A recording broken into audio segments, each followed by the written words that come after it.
Bonjour à tous, bienvenue à ce premier épisode des 31 jours de l'horreur. Donc cette année, j'ai décidé pour le mois d'octobre d'écouter un film par jour pendant les 31 jours du mois d'octobre. Donc j'aime beaucoup les films d'horreur, comme vous pouvez en constater par cette série, et j'ai décidé de découvrir probablement 31 nouveaux films. Je vais essayer fort de me gérer là, pour pas juste écouter des films que j'aime, puis essayer de découvrir autre chose. Donc sans plus tarder, on va y aller avec le premier film, Goodnight Mommy.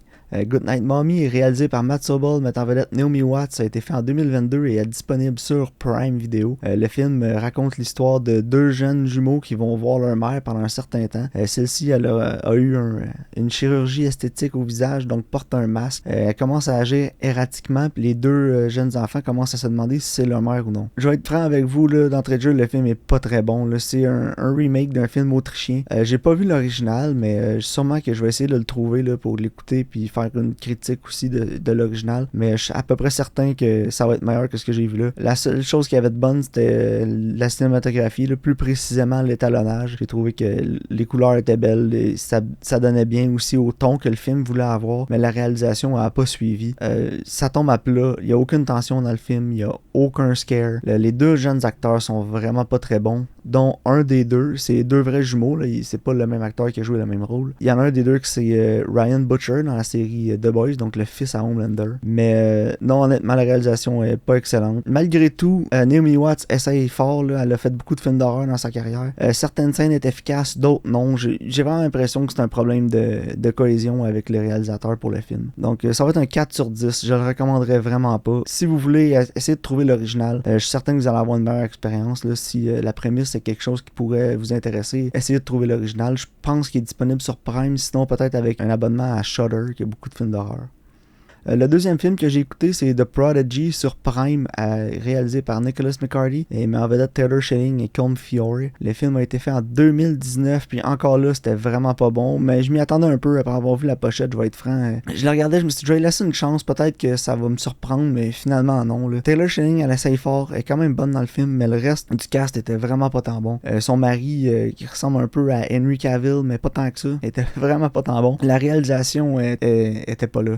Il y a aucune scène qui fait peur, il n'y a aucune tension dans le film. L'histoire, le scénario est vraiment pas bon non plus, c'est très très très prévisible du début à la fin. Si vous avez déjà vu un film dans votre vie, vous allez savoir exactement où ça s'en va. Il n'y aura aucune surprise dans ce film-là. Par contre, je vais donner ça au film. Les scènes de transition sont hilarantes. Si vous regardez la vidéo sur YouTube, je vais mettre un exemple d'une des transitions de scènes qu'on avait. J'ai ri fort dans mon salon. Là, j'en revenais pas qu'on ait mis ça dans un film, là, que ça soit sérieux. C'est au début du film en plus. Fait que après ça, je me suis dit, c'est peut-être pas vraiment un film d'horreur, c'est peut-être une satire ou quelque chose. Finalement, non, le film se prend au sérieux. Mais on a quand même mis une transition comme ça. Ceux qui l'écoutent sur Spotify, le podcast, c'est quelqu'un qui crie, puis pendant qu'il crie, on fait une transition, on en fait un fondu, là, donc l'image elle s'en va pour ramener l'autre image qui réapparaît tranquillement par-dessus. Un fade-in, fade-out en fait, puis c'est la femme qui crie à l'hôpital en train d'accoucher, puis les proportions sont pareilles, c'est identique, la façon que c'est filmé, c'est hilarant, là, j'en revenais pas. Allez voir le YouTube, là, ça vaut la peine juste pour cette scène-là. Mais je dirais qu'un 3 sur 10, c'est vraiment pas très bon, là. C'est le pire que j'ai écouté jusqu'à maintenant, j'en ai vu 5. Puis finalement, pour terminer cet épisode spécial, je voulais parler de The Omen, qui est un remake de 2006, fait par John Moore, mettant en vedette Liev Schreiber et Julia Stiles. Le film est disponible sur Disney+. Au début, j'avais pas trouvé l'original. Sur le site internet, quand on utilise Disney+, sur le web avec un ordinateur, il apparaît. Mais quand c'est sur l'app, il faut le chercher un petit peu plus. Je sais pas pourquoi, là, mon téléphone me l'a pas proposé en premier. Sinon, j'aurais écouté l'original parce que le remake, il est vraiment pas bon. Liev Schreiber est bon dans le film, mais il a été gâché sur ce film-là qui est lent, sans tension, sans stress, aucune peur. Une pâle imitation de l'original que j'ai vu il y a longtemps, que je voulais revoir parce que je me souvenais pas, mais je me souviens que c'était meilleur que ça. Le seul redeeming point du film, c'est la trame sonore qui est excellente. J'ai trouvé que la trame sonore amenait beaucoup, surtout à l'atmosphère que le film essayait de créer. Il y a quelques plans aussi qui étaient intéressants où on joue beaucoup avec les lieux, une espèce de grosse mansion où Liev Schreiber habite avec son fils. Pour le reste, le fils c'est pas très bon, même Julia Stiles était vraiment pas convaincante, mais son arc dans le film était vraiment étrange, ça va très vite avec elle. Elle avait pas beaucoup de choses à faire, il y avait pas beaucoup de choses qui étaient données non plus pour qu'on comprenne un peu comment son arc mental se passe. Ça va bien puis d'un coup ça va pas bien. puis on a vraiment pas assez passé de temps là-dessus. The Omen, l'original est disponible sur Disney+. Je vous le conseille bien avant d'écouter celui-là. À moins que vous soyez un fan de Ray Donovan et que votre vie manque un peu de Liev Schreiber en ce moment, là je vous le conseillerais. Mais sinon, Hard Pass. Donc dans les 3 que j'ai écouté, Goodnight Mommy, The Prodigy, The Omen, j'en recommande aucun. Le prochain épisode spécial va être sur Hellraiser, Sainte Maud et un autre film que j'ai pas encore décidé.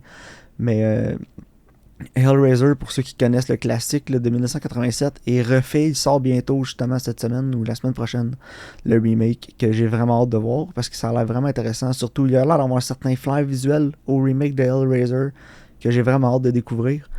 Mais Sainte Maud aussi, j'ai vraiment aimé. Donc, si vous voulez prendre l'avance, écoutez Sainte Maud, disponible sur Netflix. J'ai beaucoup aimé. Réalisé par A24. Donc, les cinéphiles d'entre vous qui connaissez cette maison de production-là et qui êtes familiers avec ce qu'ils ont fait, si vous aimez les productions A24, je vous le conseille fortement. Donc, c'est ce qui complète ce premier épisode des 31 jours d'horreur. J'espère que vous avez apprécié, que vous allez continuer de les écouter. Si jamais vous avez des recommandations de films que vous voulez que j'écoute, envoyez-moi-les sur Twitter, par email, en commentaire sur la vidéo YouTube. Là, toutes les disponibles dans la vidéo description. Donc, merci d'avoir été à l'écoute. On se rejoint pour un prochain épisode des 31 jours d'horreur.